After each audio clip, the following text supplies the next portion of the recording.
Random DIY guy here, and this is day 15 of my DIY kitchen renovation.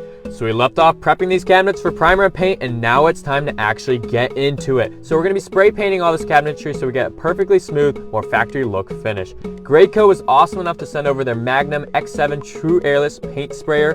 I think it's going to make a huge difference in the finish of the cabinets.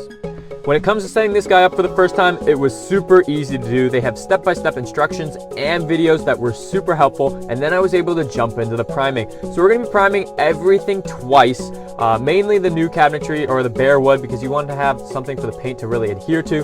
So it's going to create a long-lasting, durable finish. Alright, so here's how it's going to look after the first coat of primer.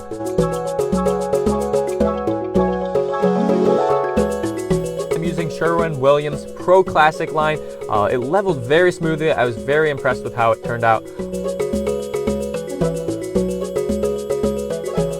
After the 2 coats of paint dried, I cleaned up a bit, and then take a look at this. I can't even believe it's the same cabinetry. I'm incredibly impressed with the finish.